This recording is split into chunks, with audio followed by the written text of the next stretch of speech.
Hello, hello, hello. Good morning, good morning, good morning, Lord Jesus. Good morning, Father God in heaven. Good morning all over the world. Sa inyo po sa buong mundo. Good morning po. Have a blessed day po sa ating lahat. Kaya lang po maulan at makulimlim ang panahon dito po sa amin sa Antipolo. Ayan. Ang lulutuin ko po ngayon ay iluluto ko po to nung ako po ay nasa Dubai.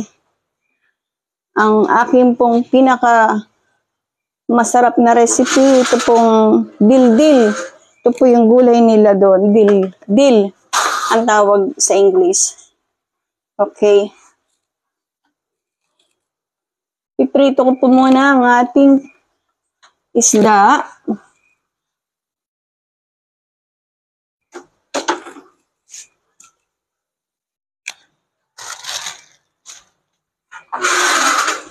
Ayan. Ito po ang ating isda, tilapia. Ito po yung naka-marinate sa cumin. Ayan.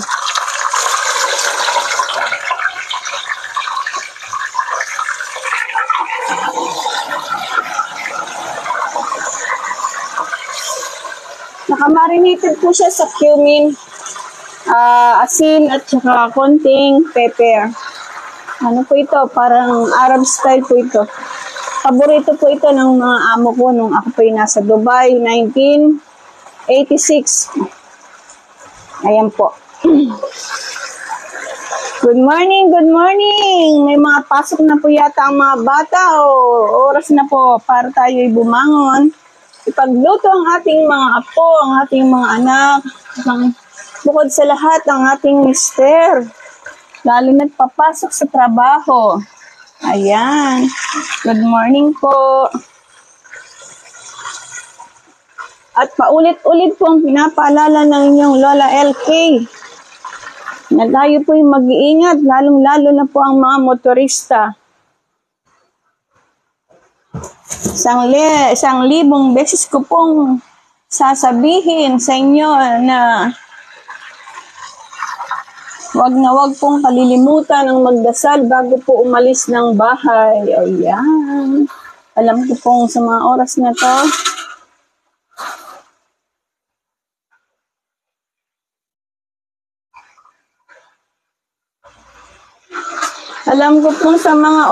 to, lahat po tayo ay busy na dahil may pasok na po ang eskwela. Napakasimple lang po ang ating menu for today. Pero ang sarap po nitong dill na to. Ito po ay gulay. Isang klase po ng gulay sa Arab country. Ayan. Okay, shout out po sa inyo dyan, sa mga taga-Tondo, kay Tita Evelyn. Tito Kaloy, shout out po Tita. Naway mabigyan kanila ng pagkakataong makapaglingkod sa inyong mamamayan dyan sa Barangay 121, Tondo, Manila.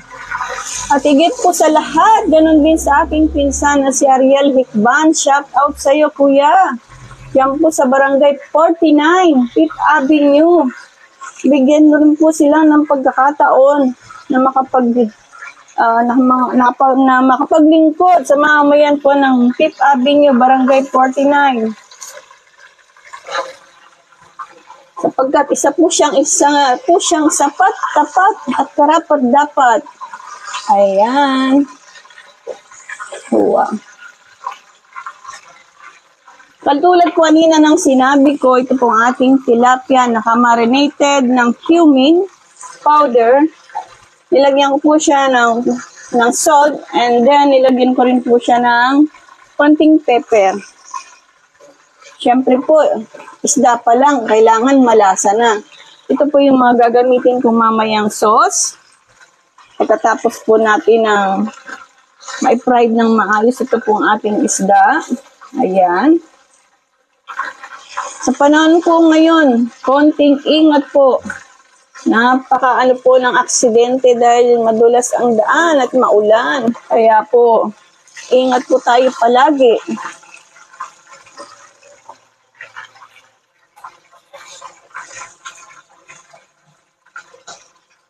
Kay Alvin Montes Claros, good morning po. Shoutout po kay Sir Alvin Montes Claros. Good morning po sa inyo dyan. Ayan.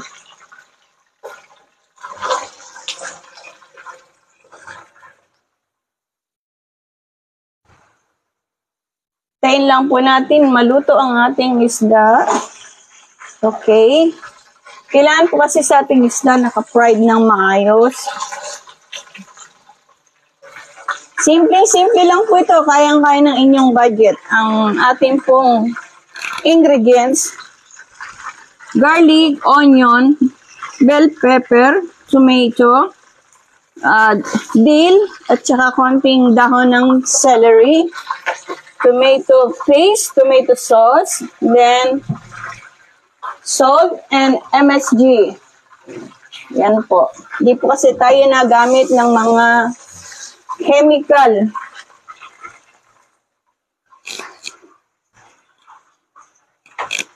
Na bagong gawa sa mga chemical na mga product, na mga pampalasa ng ulam.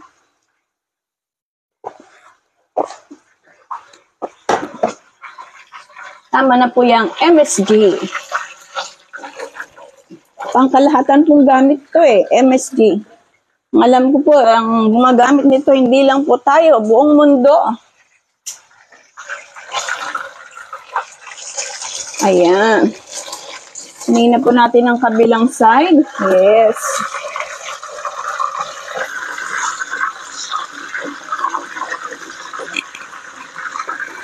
Ang isda po nilang ginagamit doon, alam ko, din, tilapia.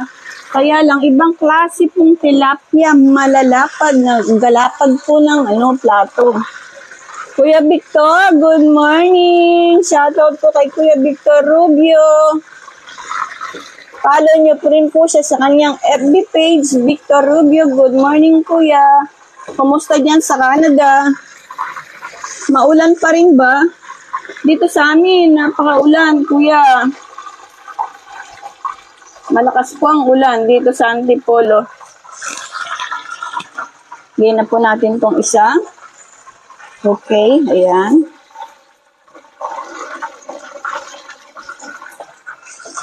Yan po.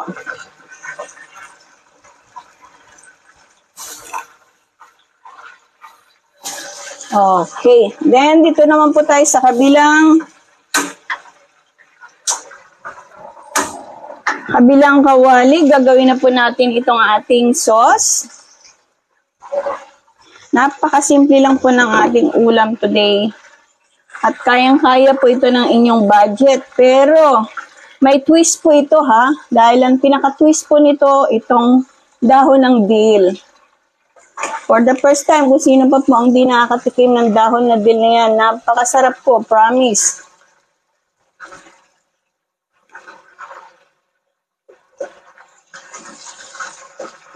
Oo nga. Namiss mo ba, Kuya Vic, ang tilapia? Di ba meron din dyan sa Canada? Okay. Then, umpisa na po natin. Lagyan po natin ng konting oil. Ayan. Shout out din po sa aking mga tricycle driver na naghahatid sundo sa akin. Kay Sir Manny, kay Sir Rico. Mabuhay po kayo. Kayong mga driver, sa lahat po ng driver.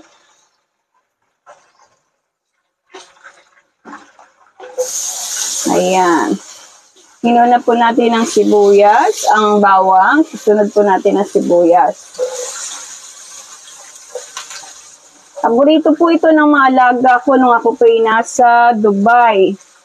1986 up to 1989.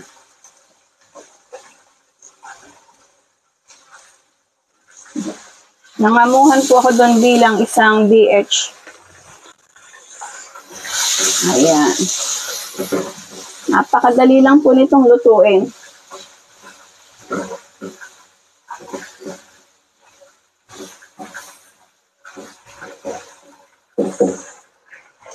Okay.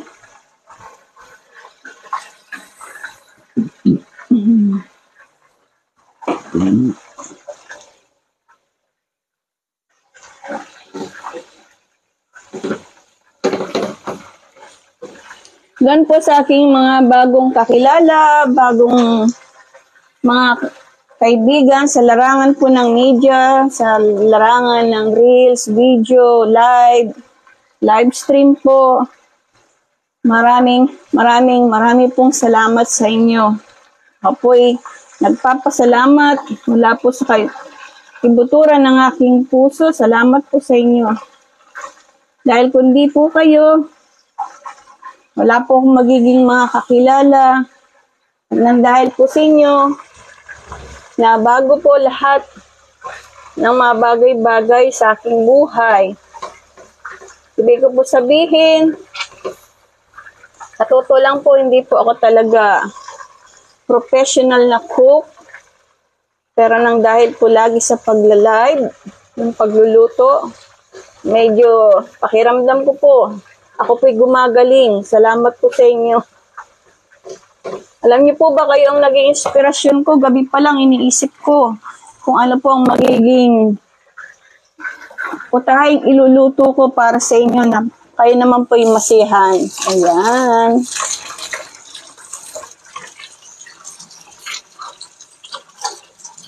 Shoutout po sa aking mate na si Angelita Gripaldia.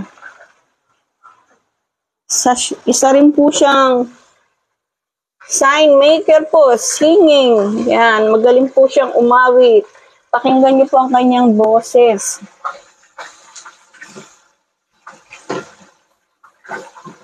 Ayan. Okay. Yes. Shoutout po kay Ma'am Dayday Doya. Good morning. Ito pong ginagawa ko na to, sauce po ito ng ating isda. Kaya, watch out lang po. Then, susunod na po natin ang ating kamatis. Kung makikita nyo po, ang aming kamatis ay walang buto. Sabi nga po nila, yun daw po ang sustansya. Yung buto ng kamatis, pero po sa amin, bawal po yun. Kami po ay nag-iingat lang sa aming health.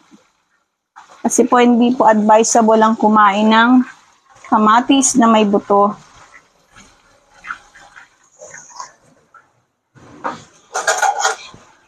Ayan. Yes. Balik ka rin natin. Side kabila. Kung wala po kayong tilapia, pwede rin po sigurong galunggong. Kasi gusto ko po talaga tilapia, lalo na pag tostado. Ayan.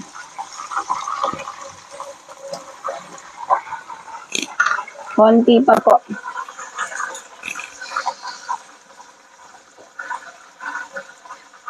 Kay Ma'am Charil Rojo, good morning po. Bangon na po tayo, lalo na po tayo kung may mga anak na papasok sa school. Kasi po dito sa amin sa Antipolo, may klase na po. Hindi na po katulad ng nakaraang araw na napakalakas ng mga ulan at paghangin.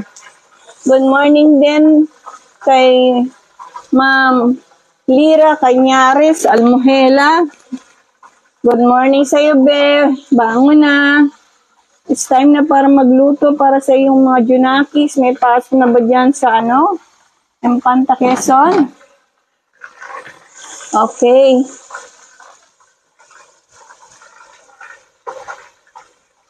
Ayan. Yan lang po natin silang malutong mabuti. Ang kamatis, kailangan po talaga niyan lutong-luto. Inuulit ko, ito po ang ating twist sa ating ulam. I want to show you. Ito po ay dahon, isang dahon. Ang pangalan po niya sa English ay dill. Nabibili lang po ito sa mga supermarket like SM o Shopwise. Kasi sa ordinary market, wala po niyan. Ginagamit ko po yan since I was in Dubai 1986 up to 1989. Yan lagi ang pinaluluto sa akin ng amo kong sundalo.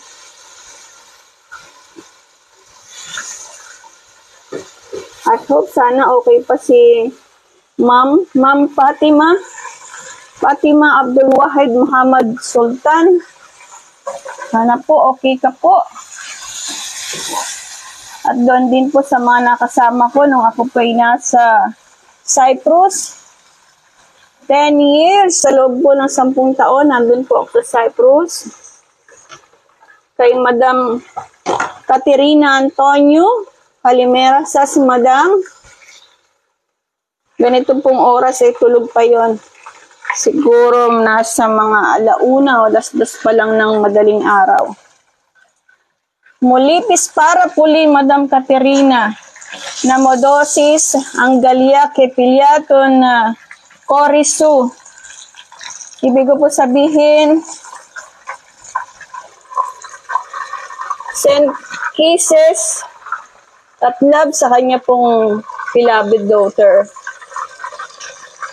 Ano po siya, dati po siyang amo ng aking mother dear. Napakabait po nilang maging amo.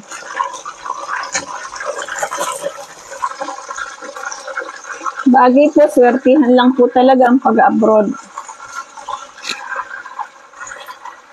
And then, ito na po, medyo nadudurog na po atin. Sunod po natin ang ating bell pepper.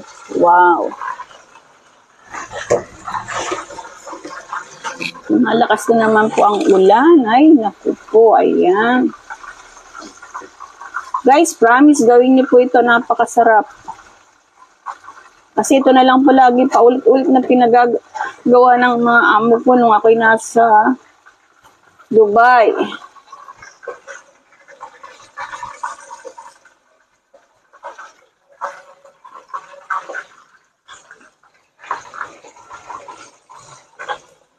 Ang lugar ko po sa Dubai ay Ras Al Khaimah. Doon po ako nagtrabaho since 1986 up to 1989.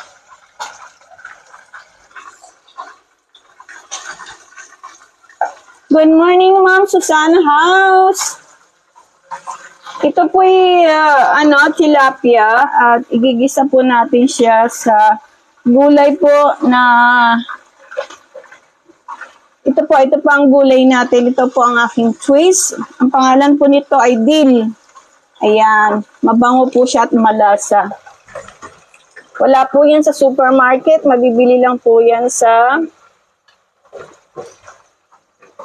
mga mall po, katulad po ng Shopwise. Hindi ko lang din po alam kung meron yan sa SM. Kasi po ito ay pagkain ng mga ibang bansa. Okay, here we go. Okay na po itong isa nating tilapia. Naulit ko po nakamarinated po ang ating isda. Nakamarinate po siya ng salt, pepper, and cumin. Sobra pong laki. Ayan, nalalaglag na.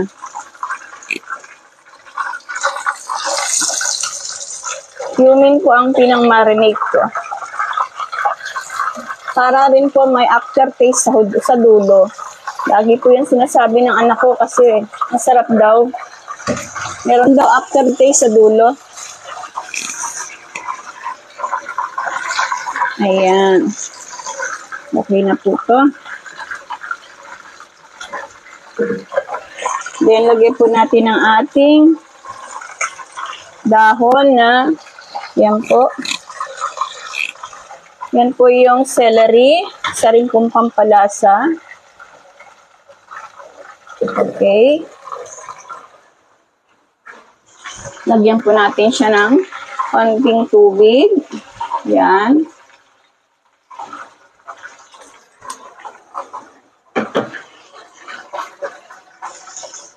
Add po tayo ng MSG. Okay.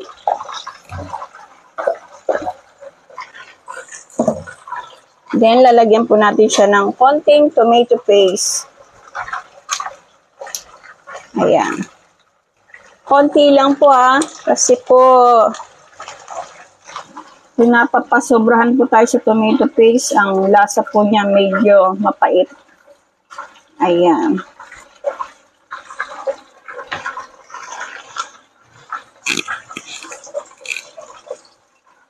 Okay.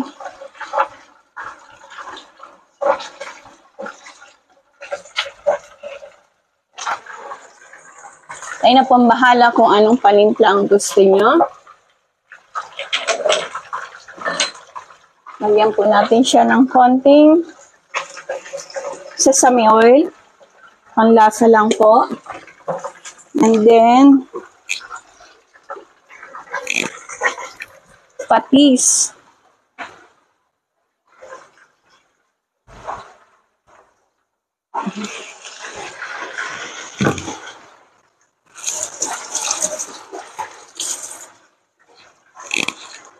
Patis na lang po ang ating panimpla para lalong malasa. Ayan.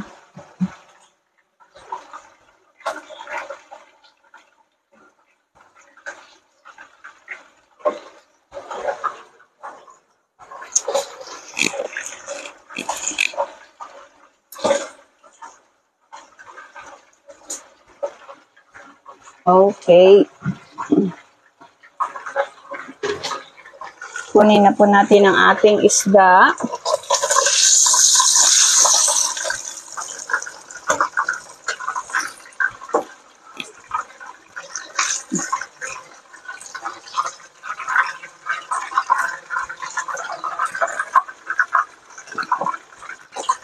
Naulit ko, mamarinate niyo po muna ang inyong isda. Para sa isda pa lang, malasang malasa na. Okay, ito na. Medyo kulang po ang aking tubig. Dadagdagan po natin ng konti.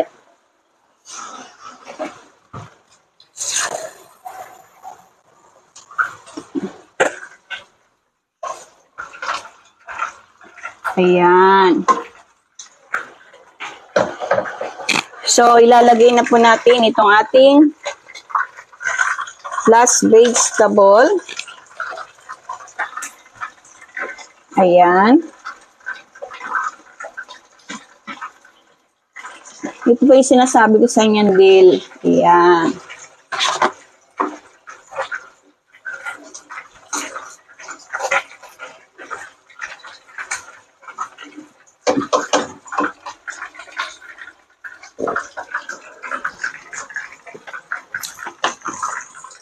Alright. Let it simmer.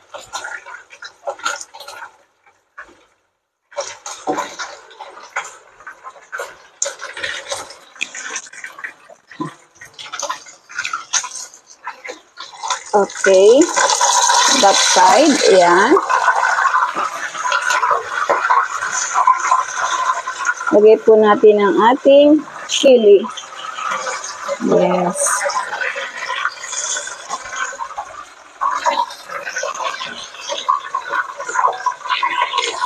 Don't forget to like and share and subscribe po sa aking YouTube channel, ang Lola LK. Mga mami, mga daddy, mabuhay po tayo. Inuulit ko po, paulit-ulit na mag-ingat po tayo, lalo na po tayo yung mga babiyahe. Check-in po muna natin mabuti ang ating mga sasakyan. Huwag po tayong magmadali sa ating patutunguhan. Mabuti na po ang tayo yung mahuli. Iwas sa lahat, sa sakuna. Iwas sa mga bagay na nakalimutan. Isa po tayo yung laging nagmamadali na laging may nakakalimutan. Iulit ko, hindi po Lola LK hindi po expert sa pagluluto. Isa lang din po akong nanay, ordinaryong nanay, na sinishare lang po ang aking pagluluto na natutunan nung ako'y nasa ibang bansa ng 20 taon. Almost 2 dekada po. Kaya hindi ko po na-enjoy ang aking child lifestyle, being a woman, a lady. Sa pa po, maaga po tayong kapag-asawa. Wow! Perfect. Lagyan po natin siya ng konting paminta. Ayan. Okay.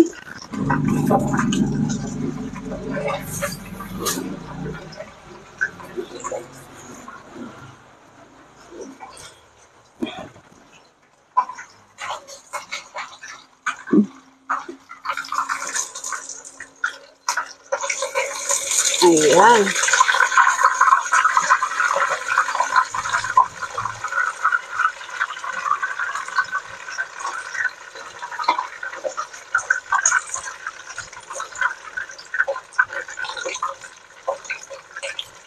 Ayan.